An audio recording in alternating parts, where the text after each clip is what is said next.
내 이름을 경외하는 너희에게는 공의로운 해가 떠올라서 치료하는 광선을 비추리니 너희가 나가서 외양간에서 나온 송아지같이 뛰리라.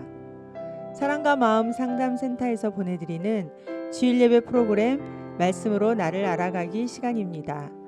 치료의 광선을 비춰주시는 하나님의 사랑을 경험하는 시간 되시길 바랍니다.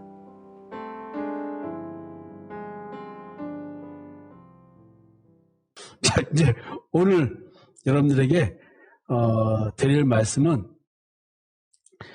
행위와 마음이라는 주제로 좀 말씀을 드려보려고 합니다. 여태까지 여러분들에게 이신동까지 주님과 함께하는 교회에서 설교를 할 때에는 영적인 깊은 것을 설명하려고 굉장히 노력을 했고 여러분들도 이해하는데 굉장히 어려웠지만 잘 따라와 주셨습니다.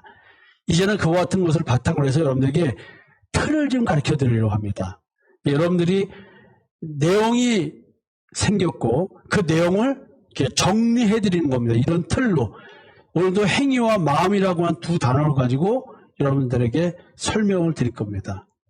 돌판의 행위를 마음판의 믿음으로 가르치는 것. 이런 표현으로 본문을 좀 접근해 보려고 합니다. 자, 오늘 읽기 오는 말씀 여러분들에게 핵심 용어, 오늘 본문에서 핵심 표현입니다. 12절 마지막 구절인데 요것만 말씀드리고 나머지 뒤에 가서 본문 설명하면서 여러분들에게 말씀드리겠습니다. 출애굽기 24장 12절입니다. 여호와께서 모세에게 이르시되 너는 산에 올라 내게로 와서 거기 있으라. 네가 그들을 가르치도록 내가 율법과 계명을 친히 기록한 돌판을 네게 주리라. 자, 돌판에 새겨진 그 내용이 무엇일까요? 율법과 계명입니다. 도대체 율법과 계명은 무엇을 의미할까요? 그 다음에 돌판에 새겨진 율법과 계명, 그 율법과 계명을 어떻게 하라고 쓰는 거예요? 가르치도록 하기 위해서 주는 것이다. 그럼 우리는 무엇을 배웠으며 무엇을 가르쳐야 하는가? 그죠? 우리는 분명히 하나님께서 주신 그 돌판에 쓰여진 율법과 계명을 가르침 받아서 나는 어떻게 돼요? 가르쳐야 하는 것이지요. 오늘 이 얘기를 좀 해보자. 결국 율법과 계명은 뭐예요? 10계명으로 종합이 되겠죠. 이제 본문 전체 말씀을 좀 쭉 한 절 한 절 해나가도록 하겠습니다. 또 모세에게 이르시되 너는 아론과 나답과 아비후와 이스라엘 장로 70명과 함께 여호와께로 올라와 멀리서 경배하고 또 모세만 여호와께 가까이 나오고 그들은 가까이 나오지 말며 백성은 너와 함께 올라오지 말지니라. 모세가 와서 여호와의 모든 말씀과 그의 모든 율례를 백성에게 전하며 그들이 한 소리로 응답하여 이르되 여호와께서 말씀하신 모든 것을 우리가 준행하리이다. 지금 나답과 아비후는 아론의 두 아들입니다. 제사장 역할을 하는데 이 두 놈들이 엘리 제사장의 두 아들처럼 못된 제사장이라서 결국 나중에 하나님께 징계를 받고 죽습니다. 자, 지금 이런 상태입니다. 그러니까 모세의 형과 조카 둘. 그리고 이제 70장로야. 70명의 장로. 이제 모세만 하나님께 다가오고 모든 인간의 중보자로서 모세가 대신 하나님 앞에 서는 거예요. 남보이 싸움은 멀리 있으라. 왜냐하면 하나님을 만나면 인간은 죽습니다. 왜 죽을까요? 거룩하신 하나님의 존존 앞에서 더러운 인간, 죄에 지배받는 존재는 죽을 수밖에 없는 존재예요. 하나님이 인간을 직접 만나실 수 없는 거야. 모세도 하나님을 직접 만나지 못합니다. 하나님은 영적 존재이기 때문에 인간이 하나님을 볼 수가 없습니다.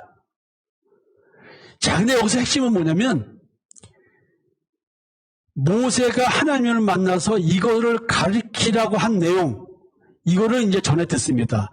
이걸 전해 듣는 백성들이 한 목소리로 하는 얘기가 뭐냐면 여호와께서 말씀하신 모든 것을 우리가 준행하리이다. 시나이에서 주어진 언약의 말씀에 이어서 지금 계속해서 모세에게 하나님께서 음성을 주십니다. 그리고 이 모든 지상을 이제 모세가 전달을 했습니다. 백성들의 반응은 뭐냐면 여호와께서 말씀하신 모든 것을 우리가 준행하니이다. 자, 잘 들으세요. 우리는 하나님의 말씀대로 살아야 됩니다. 그럼 하나님의 말씀대로라는 이 말씀대로가 성경에 기록되어 있겠죠. 자, 지금 말씀대로 준행하겠다는 말은 뭐냐면 돌판에 새겨지기 전에 구두로 다 지금 전달되고 있는 겁니다. 다 준행하겠다. 그러면 이 준행이라는 것은 분명히 뭘 존재로 하냐면 행위로 다 이행하겠다는 것이죠. 온전하게 행위로 준수하겠다. 자, 진정한 율법과 계명 준수, 이게 뭘까요? 이게 뭘까요? 여러분들에게 지금 율법을 온전히 준수하는 것의 의미가 무엇인지를 지금까지 여러분들에게 말씀을 드렸습니다. 다시 한번 오늘 말씀드리는 겁니다. 진정으로 내가 율법과 계명을 준수한다는 것, 이건 무엇일까요? 우리는 지금도 하나님의 율법과 계명을 온전하게 100% 완전하게 준수하고 준행하면서 살아야 됩니다. 가능하십니까? 자, 4절로 들어가 보겠습니다. 모세가 여호와의 모든 말씀을 기록하고 지금 구두로 지금 하나님의 말씀을 준행하겠다, 준행하라 계약을 맺고 있는 거예요. 근데 지금 하나님께서 모세 보고 하나님의 말씀하신 걸 다 적으라고 했습니다. 자, 이른 아침에 일어나 산 아래에 제단을 쌓고 이스라엘 12지파대로 12기둥을 세우고 이스라엘 자손의 청년들을 보내어 여호와께 서로 번제와 화목제를 드리게 하고 모세가 피를 가지고 반은 여러 양푼에 담고 반은 제단에 뿌리고 언약서를 가져다가, 즉 하나님의 말씀한 모든 것을 벌써 적었어요. 그 언약서를 가져다가 백성에게 낭독하여 듣게 하니 그들이 이르되 여호와의 모든 말씀을 우리가 준행하리이다. 구두로 이렇게 하나님이 말씀하셨어요. 우리가 하나님의 말씀대로 준행하겠습니다 라고 했습니다. 다시 그 말씀을 모세가 기록했습니다. 이게 모세 오경이에요. 이게 기록했습니다. 그걸 다시 언약서로 딱 해서 페이퍼로 만들어서, 자 여러분, 계약서가 여기 있습니다. 준행하시겠습니까? 준행하겠답니다. 백성들의 구두 맹세를 확실하게 하기 위해서 언약서로 기록을 해서 딱 쉽게 말하면 피를 뿌렸으니까 피로 서약을 한 겁니다. 자, 제단의 의미는 무엇일까요? 제단은 백성들을 축복하기 위해서 하나님께서 강림하는 장소가 하나님의 제단, 나중에 성전이 되겠죠. 자, 여러분, 하나님의 성전이 어디 있습니까? 승재야, 하나님의 성전이 어디 있나? 할렐루야. 자, 그러면 하나님께서 너에게 축복을 주기 위해서 하나님께서 강림하시는 데는 어디인가? 제단이. 너에게 축복을 주기 위해서 하나님이 강림하신다고 한다면 하나님이 어디에 강림하시는가? 그렇지, 마음에. 자, 그래서 성소와 지성소는 우리의 마음을 말하고 양심을 말하는 뜻이에요. 우리는 지성소에서 하나님을 만나서 하나님을 섬깁니다. 피는 지성소에 뿌려지는 것입니다. 지금 제단에 피를 뿌리고 백성들에게 피를 또 뿌린다 했습니다. 반은 제단에, 반은 백성에게. 여러분, 내 양심, 지성소가 양심인데 거기에 법궤가 있습니다. 거기에 짐승의 피를 뿌립니다. 거기에 우리는 예수의 피를 뿌리는 겁니다. 여호와의 현존과 임재의 장소가 제단입니다. 그럼 우리의 마음이 하나님 여호와의 현존과 임재의 장소인 것입니다. 근데 여러분들 마음은 지금 어떻습니까? 더럽기 한량없다. 추하기 끝이 없다. 더럽고 거짓되고 부패한 마음이 뭐예요? 내 마음이다. 이걸 누가 아느냐고요? 아는 사람이 없다고 예레미야 선지자가 한탄한 거예요. 세상 만물 중에 가장 부패하고 거짓된 것이 사람의 마음이다. Who can understand it? 누가 이것을 이해할 수 있겠느냐? 율법으로 자기의 행위를 올바르게 하는 사람들, 말씀대로 글자대로 온전히 수행하고 있는 이 사람들이 어찌할 수 있겠는가? 화 있은 진저 서기관과 바리새인들이요, 대접의 겉은 깨끗이 하고 있으나 너희들 속은 방탕과 탐욕으로 가득하다. 너희들 마음이 회칠한 무덤인 줄 모르는구나.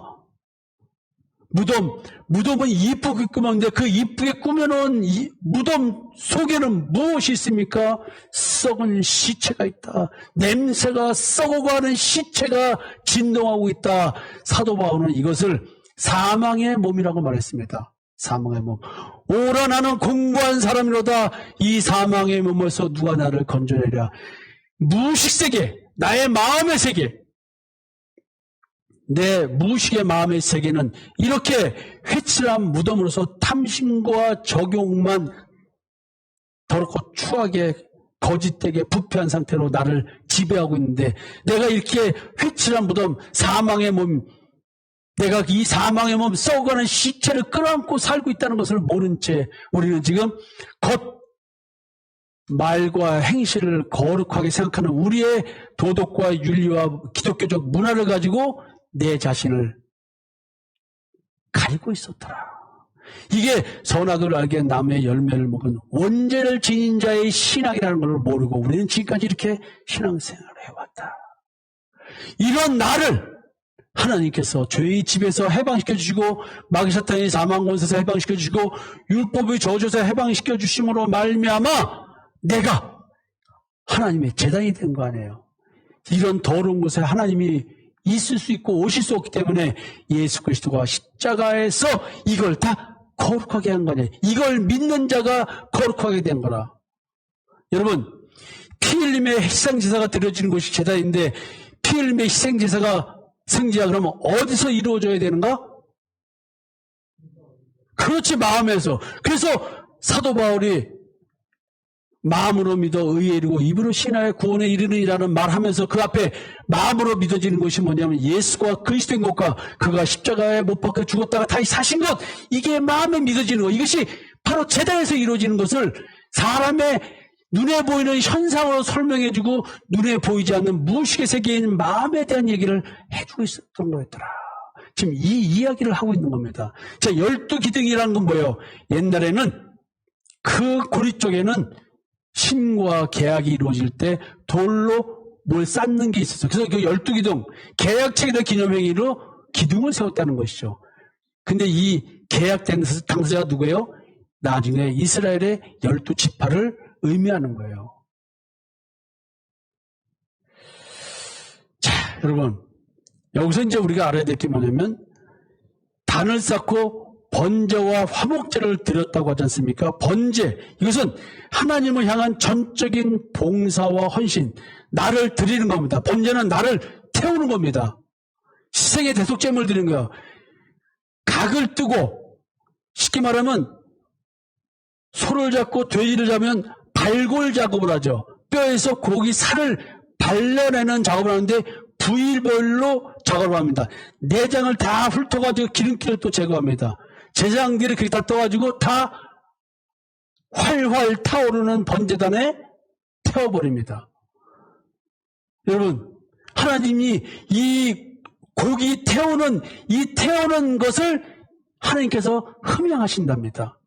근데 하나님은 완전 새카맣게 숯덩어리가 돼서 재가 될 때까지 태우는 그 향을 맡으신데 이게 뭘까요? 이게 완전히 새카맣게 태워버리게 만드는 거예요. 나의 그 악취나는 부패와 거짓을 태우는 겁니다. 나라는 존재, 옛사람을 태워버리는 거예요. 여러분 무시세계로 보세요. 네? 사랑한다고 말해줘요. 나 그대를 알아요. 어디 유행어 제목인데 갑자기 생각이 났어. 아니, 사랑한다고 말해줘요. 나 그대를 알아요. 그럼 사랑한다고 말하게 만들려면 내가 어떻게 해야 돼? 예? 그러니까 지금 우리는 우리의 겉모습이 아니고 우리 마음속을 보면 내가 원하는 것이 이루어지지 않으면 사랑하는 부부 사이에서도 이렇게 순간순간 다툼이 일어나는데 이게 왜 그럴까? 그 현상을 보지 말고 나라는 존재의 문제로 이 부부간의 이 조그만 사랑과 갈등의 문제 가지고 야, 이거 프로그램을 하면 사랑과 전쟁이잖아요, 그죠? 아니, 왜 둘 사이에 사랑도 있고 전쟁도 있는가? 이건 다 뭐의 싸움이에요? 내 탐심과 정욕의 싸움이었더라. 그 다음에 내 기준의 싸움이었더라. 그 하나님이 우리 삶의 이런 문제를, 작은 문제를 가지고도 나 자신의 본질을 보라고 우리의 삶 속에서 그런 것들이 일어나고 있는 거예요. 근데 우리는 본질을 보지를 못하고 있더라. 그래서 그런 본질을 보라고 얘기하는 거예요. 내가 이런 존재라는 사실을 율법에 의해서 지배받고 있는, 죄에 지배받고 있는 그런 옛사람이라는 존재, 그 옛사람, 사망의 몸, 나를 가리고 살면서 나의 실체를 모르는, 그래서 나의 실체를 본 사람이 스스로가 나를 태울 수밖에 없는, 오늘도 우리는 번제단에 나를 태우는 삶을 사는 거예요. 내가 완전히 태워질 때까지. 그 태워진다는 말이 뭐냐면 내가 이런 존재라는 사실을 직면하는 겁니다. 내가 이런 존재라는 사실을 직면하지 않는 자들은 오늘 번제단에 나를 제물로 드리기를 거부하는 거예요. 하나님을 향한 전적인 봉사와 헌신, 내가 새 생명을 얻어서 새 사람을 살겠다는 것을 거부하는 거예요. 골고다 언덕을 십자가를 지고 걸어가지만 그 언덕에서 십자가에 못 박혀 죽고자 하는 이 고통은 거부하고 있는, 이런 신앙생활을 하면 끝이 없는 싸움이 생깁니다. 화목제는 하나님과의 평화와 교제의 회복을 위한 유지입니다. 자, 예수가 화목제물로 드려졌습니다. 예수가 십자가에 나를 끌어안고 나와 연합된 상태에서 죽으시고 부활하신 것, 이게 화목제의 의미야. 내가 십자가에 죽고 내가 부활을 해야 하나님과 나는 화목하게 된다는 것이죠. 이 말은 뭐예요? 번제단에 내 자신이 불태워져야, 십자가에 못 박아 죽어야 나는 하나님과 화목한 상태가 되는 것입니다. 지금 이 이야기가 나올 때는 아직 레위기의 제사법이 정립이 되지 않은 상태입니다. 그래서 제사의 번제와 화목제 드리면 아마 전통적인 의미의 제사를 드리지 않았을까라고 주석에서는 얘기를 합니다. 자, 이렇게 제사를 드리고 나서 한 말이 뭐냐면 여호와의 모든 말씀을 우리가 준행하리이다. 자, 번제와 화목제를 통해서 얘기되는 것은 예수 그리스도의 십자가의 대속의 은총에 대한 이야기입니다. 예수 그리스도가 십자가에 못 박혀 죽는 것에 대한 이야기입니다. 이게 섬김입니다. 이게 섬김입니다. 인자는 섬김을 받으러 온 것이 아니라 섬기러 왔다. 그 섬김이 뭐로 이루어지는 거예요? 십자가의 죽음으로. 내가 예수 닮은 섬김이 서번트 리더가 되려면 나도 예수와 함께 십자가에 못 박아 죽었다가 부활을 해야 되는 것입니다. 나의 사망의 몸을 번제단에 불태워야 되는 거예요. 여러분, 내가 여호와의 모든 말씀을 준행하고자 하는 의지가 있는 사람은 하나님과 화목하게 되는 화목제를 드려야 되는 거예요. 나를 불태워야 되는 거예요. 이 사망의 몸, 만물 중에서 가장 거짓되고 부패한 나를 불태워버려야 되는 거예요. 이것이 하나님이 받으실 향입니다.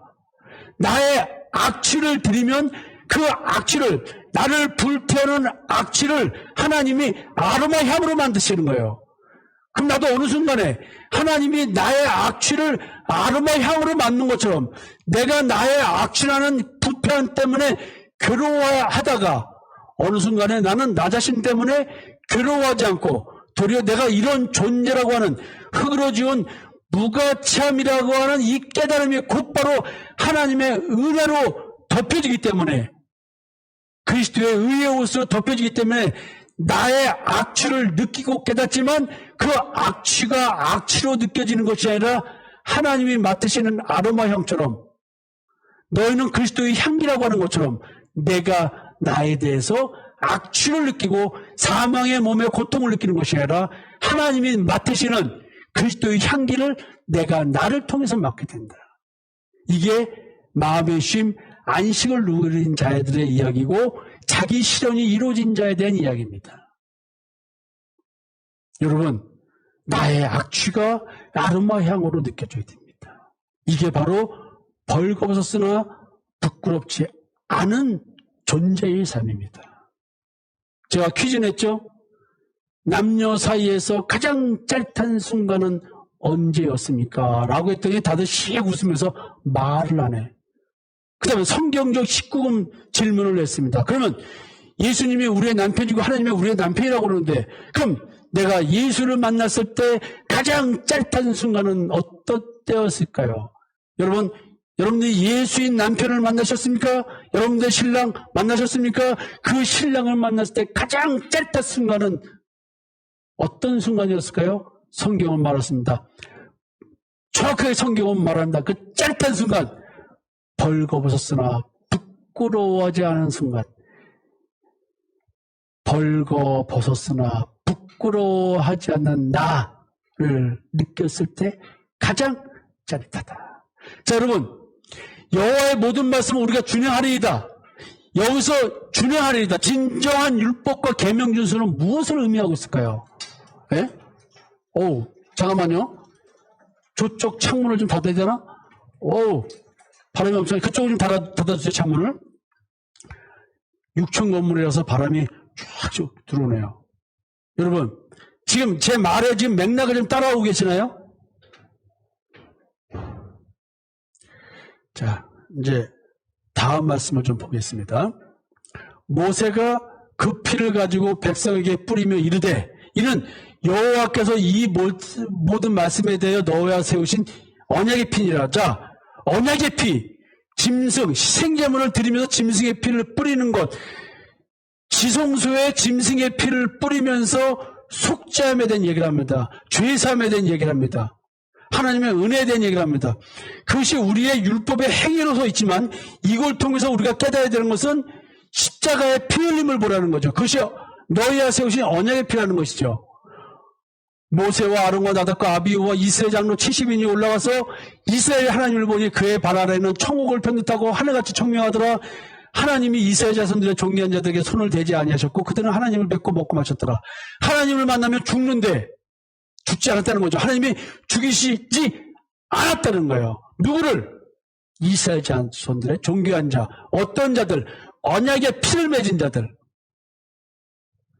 여러분, 피뿌림이 없은 즉 죄사함은 없다고 했습니다. 피뿌림, 이것은 지금 뭐예요?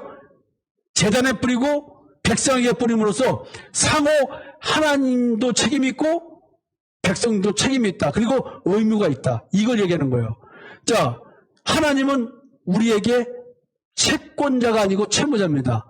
하나님께서 생명책의 성상모를 구원하겠다고 써놓으셨다고 한다면 하나님은 내가 죽기 전까지 어떤 수를 쓰시라도 나로 하여금 예수를 만나게 해서 예수와 연합된 상태에서 나의 옛사람을 죽이고, 즉 나의 더러움을 번제 땅에서 다 태워버리고 새 생명을 줄 수 있는 하나님의 성전이 될 수 있는, 제단이 될 수 있는 그 조건을 갖춰서, 영적 조건을 갖춰서 내가 예수 그리스도를 믿는 믿음의 의의 옷을 입고 의인이 돼서 이 땅의 삶을 살다가 하나님께 오도록 하는 것, 이게 하나님께서 내게 해주셔야 될 일이에요. 생명책에 내 이름이 만세전에 있다고 한다면 하나님은 내 인생을 갈아뭉개서라도 나를 반드시 예수를 만나게 하셔야 됩니다. 이게 지금 피뿌림이란 상호 책임과 의무입니다. 우리가 예수 그리스도와 연합돼서 십자가에 죽었다가 부활하는 것, 생명책에 기록되어 있다고 한다면 하나님께서 이걸 이루어 주십니다. 내 노력으로 되는 게 아닙니다. 그리고 이미 내가 믿는 자가 됐다면 그때 하나님은 빛청산하라 합니다. 내가 너한테 너를 구원하기 위해서 네 몸값을 지불했는데 이 몸값이 내가 죽었어. 너 그럼 나를 위해서 어떻게 살아야 돼? 갚을 길이 없는 거야. 하나님께. 하나님을 죽이고 얻은 나의 생명이야. 갚을 길이 없어. 근데 여러분, 여러분들 인생 드림, 인생 드림. 아니, 입술에 지금 말도 좀 하라는 데도 그것이 어서 안 나와? 에? 성경은 너는 내 것이라 이제 말합니다. 내가 값 주고 샀으니 넌 내 것이다. 여러분들은 지금 언약의 피를 맺었다고 한다면 여러분들은 남은 인생을 여러분들을 위해서 살 수가 없습니다. 여러분들이 여러분들을 위해서 인생을 살려고 합니까? 여러분들은 아직 언약의 피를 맺은 게 아닙니다. 왜냐하면 상호 책임과 의무를 수행해야 됩니다. 십자가의 증인의 삶을 살아야 됩니다. 당연히. 언약의 피 맺기시는 사람 십자가만 지고 죽지는 마세요. 그러면 어디 갈까요? 지옥 갑니다. 그 지옥은 뭔지 아세요? 시편 32편에 나와 있습니다. 내가 내 죄를 토독지 아니할 때 주의 손이 주여로 나를 누름으로 여름 가물에 마른같이 되었다. 여러분들 마음이 괴롭고 고통스러울 것입니다. 스스로 자기를 죽여달라고 번제단에 자기를 드리세요. 그리고 기꺼이 죽어가세요. 그러면 부활이 기다리고 있습니다. 새 생명이 기다리고 있습니다. 자, 반은 하나님의 인재 장소인 제단에 뿌리고 반은 언약 계약의 장소인 백성에 뿌린다. 이 말은 뭐예요? 제단이 내 마음속에 들어오니까 예수의 피는 어디 뿌려지는 거예요? 승리야, 어디 뿌려져? 마음에. 자, 예수의 피가 마음에 뿌려지면 뭘 깨닫는 거예요? 양심이 악하다는 걸 깨닫습니다. 양심이 악하다고 생각하는 것은 많은 철학자들과 많은 사람들은 양심은 신성의 타락한 인간에게 신성의 잔재로 남아있는 거라고 말합니다. 그 양심이 악하다는 거예요. 나로 하여금 스스로 자기 양심의 가책을 느껴서 바르게 살지 않으면 그 양심의 가책 때문에 괴로워서 못살게 만드는 것. 그 양심대로 살아가는 것. 그 양심대로 살아가게 만드는 그 양심이 악하다고 깨닫는 것은 자기의 의를 생산하게 만들기 때문에 그런 거다 거죠. 자기의 의를 생산하게 만드는 것이 바로 뭐냐면 선과 악을 내 스스로 판단해서 스스로 선을 택하게 해서 택하라. 그래서 네가 그렇게 살아가라. 이게 하나님과 같이 된 존재로서의 타락이다. 이게 선악을 하게 한다면 열매를 먹은 것이다. 이걸 모르고 있는데 이걸 깨닫게 되겠죠. 예수의 피가 내 마음에 뿌려지면 이걸 깨닫는 겁니다. 이거를 미혹이 여긴 사탄이 우리로 하여금 미혹시켜서 그 유혹에 넘어가게 만든 삶을 이렇게 살고 있다는 것이죠. 여러분, 언약의 피가 있는 사람은 하나님과 계약을 맺은 거기 때문에 계약 준수를 안 하면 지금 집 달리고 와서 법원에서 강제 집행을 하죠. 하나님이 예수의 피 뿌린 자들은 강제 집행을 합니다. 여러분들 가진 거, 재산으로 되어 있는 거 다 가져갈 것입니다. 여러분들 재산이 무엇입니까? 재산 뭐예요? 자기의 의! 자기의 의의 재산을 다 거둬갈 것입니다. 여러분들이 중요하다고 생각하는 그 가치를 다 무너뜨릴 것입니다. 남편이 여러분들 가장 가치가 있는 거였습니까? 남편이 우상이었습니까? 남편을 거둬갈 것입니다. 아내가 우상이었습니까? 자기야 여보 아내가 우상입니까? 아내를 내게서 뺏어가실 것입니다. 자식이 우상일 것입니까? 자식을 뺏어갈 것입니다. 부모를 의지하고 살았습니까? 부모를 없애버릴 겁니다. 왜? 하나님만 의지해야 되니까. 이 말의 의미를 잘 알아들으셨으면 좋겠습니다. 부모들의 모성애, 아니 짐승도 자식을 사랑하는데 왜 인간이 자식을 사랑하는 게 잘못이야? 예, 모성애는 죄이기 때문에 그렇습니다. 그 모성애가 발달되면 자기성 성격장애가 더욱더 발달이 돼서 내 사랑 네가 안 받으면 상대는 적으로 바뀌는 거예요. 내가 너를 위해서 이거 하는데 왜 안 받아? 예? 아니 내가 주는 거 안 받으면 섭섭한 거야. 그럼 이게 사랑이야? 사랑 아니야. 나는 사랑이고 상대를 불편한 거 아니야. 먹기 싫은 거 먹으라니까. 야, 너 가서 방에 언제 몰래 먹어 하니까 어떻게 돼? 몰래 안 먹고 어떻게? 창밖으로 버릴 거 아니야. 그리고는 엄마 다 먹었어. 이렇게 말할 거 아니야. 그럼 이게 사랑이야? 야, 이게 무서운 거 아니야. 지금 이게 우리가 엄마들이 그러고 있는 거예요. 아버지도 너를 위해서 내가 이렇게 했어. 근데 돈 많은 갑부가 돈으로 다 해고 좋은 차 사주고 막 좋은 데 보내고 뭐 6억 번 다 했어. 그랬더니 자식이 와서 하는 얘기가 뭐냐면 엄마 아버지는 부모 노릇을 돈으로 하려고 했지 엄마 아버지가 사랑으로 했냐고. 이런 말 할 말 있어요? 남의 자식은 돈이 없어 한다는데 돈으로 처벌해 줬더니 엄마 아버지의 사랑이 없었대. 돈 번다고 그렇게 고생했는데 이거는 이래도 문제, 저래도 문제인 거야. 부모의 사랑을 줬더니 자식은 그 사랑이 싫대. 그러면 내가 늘 얘기하잖아요. 상대가 원하는 사랑을 해야지 내가 원하는 사랑을 하냐는 거야. 그냥 그래요? 여러분, 사랑은 상대가 원하는 방식으로 사랑해줘야 되는데 내가 원하는 방식으로 사랑하면서 상대방고 내 사랑을 안 받으니까 기분 나쁘고 섭섭하다고 말하면 그거는 폭력이고 이거는 피해를 입힌 줄 모르고 내 사랑을 주라는 게 눈이 얻어졌으니까 내 중심에 사랑을 하는 거야. 그 사랑을 받아주는 게 얼마나 고통인지를 모르는 거야. 자, 여러분, 우리는 진짜로 이 하나님 앞에서 내 자신이 어떤지를 제대로 깨달아야 되는 거예요. 하나님은 그런 걸 깨닫게 해주신다. 나밖에 모르면서 내중심적인 자아도취적이고 자기 만족적인 삶에서 벗어나서 나를 죽이고 다른 사람 중심으로 이타적 삶을 살 수 있다는 거예요. 이게 형제사랑이에요. 초월적 사랑. 나를 뛰어넘는 자가 되는 거예요. 그게 이제 이 언약의 피라고 하는 것은 이렇다는 거. 내 삶 속에서 이 작은 것까지도 나한테 보여주는 거야. 아, 내가 이런 존재야. 근데 내가 내 스스로가 옳다고 생각하고 상대를 위해서 이게 옳은 거라고 생각하니까 폭력이 난무하는데도 불구하고 나는 모르는 거야. 상대는 상처받고 있는데도 모르는 거야. 상대는 속으로 눈물을 흘리고 있는 거야. 왜? 겉모양이 사랑으로 포장되어 있으니까 말을 못하는 거야. 자, 여러분, 여기서 중요한 것은 뭐냐면 영적 존재신 하나님과 백성들이 교제를 나누는데 여기서 어떤 게 나오냐면 먹고 마신다는 얘기 나와요. 먹고 마심. 여러분, 요한계시록에서 예수님이 문을 두드리는데 네가 문을 열면 내가 들어가서 뭐 한다고요? 먹고 마신다는 얘기가 나옵니다. 그러니까 여러분, 이것은 지금 뭐예요? 눈에 보이는 현상으로 말하지만 우리 마음속에서 이루어지는 영적 현상에 대한 얘기를 지금 이렇게 하고 있는 거예요. 자, 이게 마지막 본문입니다. 여호와께서 모세에게 이르시되 너는 산에 올라 내게로 와서 거기 있으라. 네가 그들을 가르치도록 내가 율법과 계명을 친히 기록한 돌판을 네게 주리라. 돌판, 십계명, 율법과 계명을 주는 이유는 뭐예요?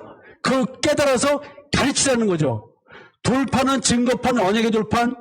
두 번째 돌판으로 준 게 깨먹었어. 백성들 때문에. 다시 돌을 가져와서 써달라 그래가지고 하나님께서 십계명을 써줬어요. 야, 근데 바울이 이 본문을 어떻게 해석하냐? 어마어마한 얘기를 하는 거예요. 이 본문. 너무나 기가 막힌 본문. 너무나 기가 막힌 깨달음을 갖는 거예요. 이걸 보면서. 고린도후서 4장 3절인 것 같은데. 네. 너희는 우리로 말미암아 나타난 그리스도의 편지니 이는 먹으로 쓴 것이 아니요 오직 살아계신 하나님의 영으로 쓴 것이며 또 돌판에 쓴 것이 아니요 오직 육의 마음판에 쓴 것이라. 지금까지 지금 써있는 모세가 쓴 이 모든 것은 뭐에 대한 얘기였어요? 행위에 대한 것이 아니라 마음에 대한 얘기였어요. 바울은 이 성경을 보면서 이렇게 깨달은 거예요. 그전에 이렇게 깨닫지 않았어요. 행위로 깨달았어요. 글자대로, 문자대로 깨달았어요. 근데 이것을 깨닫고 나니까 지혜와 계시의 영이 임해서 마음의 눈이 밝아지게 이렇게 깨달아진 거예요. 예수 그리스도의 형상이 마음속에 나타나니까 이 율법이 이렇게 깨달아진 거예요. 지금 이 돌판 얘기는 뭘 말하는 거예요? 나의 마음을 얘기하는 거예요. 이 마음에 십계명이 써졌는데 돌판에는 십계명인데 내 마음판에 쓰여진 십계명은 그리스도의 편지였어. 십계명이 그리스도의 편지야. 자, 다른 구절을 좀 보겠습니다. 자, 우리는 지금 돌판에 쓰여진 하나님의 율법과 계명, 이거를 언약서로 되어진 이것을 반드시 준행해야 하겠다고 계약을 맺었잖아요. 그것도 피를 가지고 나눔으로써 제단에 피를 뿌리고 백성에게 피를 뿌리면서 내가 피의 언약을 맺었습니다. 이걸 못 지키면 나는 죽어도 싸다라는 얘기하는 거예요. 언약의 피, 생명을 걸고 언약을 맺은 겁니다. 그래서 제가 물어봤잖아요. 온전한 율법 준수, 진정한 율법 준수가 무엇이냐 이렇게 물어봤잖아요. 로마서 13장 이야기입니다. 피차 사랑의 빛 외에는 아무에게든지 아무 빛도 지지 말라. 남을 사랑하는 자는 율법을 다 이루었느니라. 간음하지 말라, 살인하지 말라, 도둑질하지 말라, 탐내지 말라는 것과 그 외에 다른 계명이 있을지라도 네 이웃을 네 자신과 같이 사랑하라 하신 그 말씀 가운데 다 들었니라. 형제 사랑이라는 말씀에 다 들었다. 이 형제 사랑의 의미가 무엇인가 굉장히 많이 말씀드렸죠. 진정한 형제 사랑의 의미가 뭔지 다 말씀드렸습니다. 사랑은 이웃에게 악을 행하지 아니하나니, 여기서 악이 뭘까요? 율법입니다. 행위적 신앙. 내 스스로가 자기의 의를 추구하게 만드는 그것. 그래서 양심의 가책을 느끼지 않으려고 자기의 의를 추구하는 신앙생활. 이게 악입니다. 악을 행하지 않는다. 그런 신앙을 가르치지 않는다. 사랑은 율법의 완성이니라. 결국 여기서 말하는 것, 이웃 사랑이라는 말은 뭐냐면 율법을 완성시켜주는 게 사랑이죠. 저는 지금 이웃 사랑, 형제 사랑을 실천하고 있습니다. 여러분들에게 율법을 완성하는 방식이 무엇인지, 율법을 완성하는 하나님과의 계약 이행이 무엇인지를 가르쳐주고 있습니다. 이게 사랑이에요. 난 사랑이 많은 사람입니다. 여러분, 내가 사랑이 많은지 잘 못 느끼세요? 이 말씀 가지고 얘기하십시오. 나는 여러분들에게 율법을 완성시켜주고 있습니다. 형제 사랑을 실천하고 있는 거예요. 여러분들이 진정으로 형제 사랑을 실천하는 것, 이것은 율법을 완성시켜주는 사랑입니다. 마태복음 얘기입니다. 내가 율법이나 선제를 폐하러 온 줄로 생각하지 말라. 폐하러 온 것이 아니요 완전하게 하려 함이라. 여러분, 완전하게 해야 되는 것입니다. 완전. 전 여러분들 지금 율법을 완전하게 지킬 수 있도록 가르치고 있습니다. 뭐에 대한 내용을? 돌판에 대한 내용을. 돌판에 대한 내용을 가르친다는 얘기는 뭐에 대한 걸 가르쳐주는 거예요? 마음판에 새겨진 그리스도의 편지에 대한 얘기라는 거예요. 자, 나의 마음판에 하나님의 영에 의해 쓰여진 그리스도에 관한 이야기가 있습니다. 여러분들의 마음판에 쓰여진 그리스도에 대한 이야기와 내 마음판에 쓰여진 그리스도의 이야기가 어떻게 돼요? 똑같아야 돼요? 같아야 돼요? 지금 여러분들은 성상모 마음판에 쓰여진 하나님의 성령이 쓴 그 그리스도에 관한 이야기를 듣고 계십니다. 무엇을 근거로 해서? 성경을 근거로 해서. 그래서 여러분들의 마음판에 그리스도에 대한 이야기를 적어드리고 있는 것입니다. 그래서 여러분과 내가 하나가 되는 거예요. 성령으로 하나가 되는 것입니다. 하나님의 뜻 안에서 하나가 되는 것입니다. 이것이 다를 때 여러분과 나는 지금 참 예수와 다른 예수의 이야기를 하고 있는 거예요. 나는 나의 마음판에 예수 그리스도가 보내주신 편지가 쓰여져 있는가? 나는 그리스도의 편지를 받은 자인가? 여러분들은 어떤 자입니까? 마음을 짓겠습니다. 자, 돌판과 마음판 사이 느껴지시는지요? 자, 나와 하나님과의 관계는 어떻게 형성되는 줄 아십니까? 나는 돌판에 쓰여진 율법을 준수하는가? 여러분들은 지금 돌판에 쓰여진 율법을 준수하고 있습니까? 성경 말씀대로 글자대로 술 취하지 말라니까 술 안 마시는 겁니까? 안식일을 준수했더니 주일 예배를 준수하고 몸부림치고 사표내고 다셨습니까? 그러지 말라는 게 아니에요. 그럴 수 있으면 그러세요. 그것이 옳은 것만은 아니라는 얘기를 드리는 겁니다.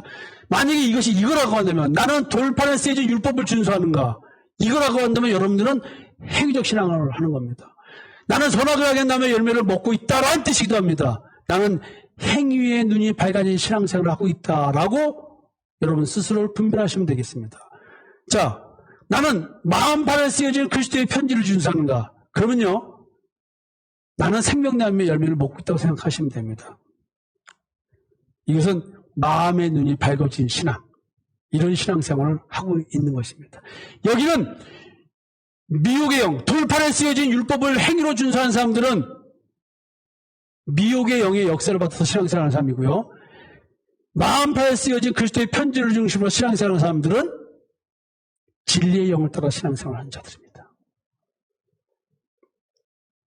그래서 바울은 이렇게 무엇이 세계, 인간의 마음에 대한 심오한 깨달음을 이렇게 표현합니다. 만일 우리가 복음이 가려졌으면 망하는 자들에게 가려진 것이라. 그 중에 이 세상의 신이 믿지 않은 자들의 마음을 혼미하게 하여 그리스도의 영광의 복음의 강처가 빛이 못하게 함이니 그리스도는 하나님의 형상이라. 우리는 우리를 전파하는 것이 아니라 오직 그리스도 예수의 주되신 것과 또 예수를 위하여 우리가 너희의 종된 것을 전파함이라. 어두운데 빛이 빛이라 말씀하셨던 그 하나님께서 예수 그리스도의 얼굴에 있는 하나님의 영광을 아는 빛을 우리 마음에 비추셨느니라. 창세기에 나와 있는 빛비춤이란 무엇입니까? 내가 빛비춤을 받았다면 누구에 대해서 깨닫는 거예요? 예수에 대해서 깨닫는 것입니다. 예수에 대해서 깨달으면 뭘 깨닫는 거예요? 하나님께서 예수를 영광스럽게 한 것, 십자가에 죽으면서 부활하게 만드는 것, 이 영광, 그 영광에 동참한 자가 나다. 그 영광에 동참하도록 부르심을 받은 자가 나다. 이걸 깨닫는 겁니다. 어디서? 내 마음에서. 내 마음에 그리스도의 형상이 있는 겁니다. 자, 여러분, 오늘 설교 주제는 행위와 마음이었습니다. 그리고 돌판의 행위를 마음판의 믿음으로 가리키는 것. 성경을 통해서 우리는 내 마음 무의식의 세계에 대한 얘기, 의식 세계가 아니라 무의식 세계의 이 상태를 가지고 예수의 십자가의 만남을 통해서 눈에 보이지 않는 영적인 존재이신 하나님을 만나는 것입니다. 그래서 우리는 거듭난 내 양심, 예수의 피가 뿌려진 양심으로 하나님을 섬기는 겁니다. 이것이 우리의 올바른 신앙입니다. 여러분들은 어떤 신앙생활을 하고 계십니까? 행위적 신앙을 하시려고 노력하십니까?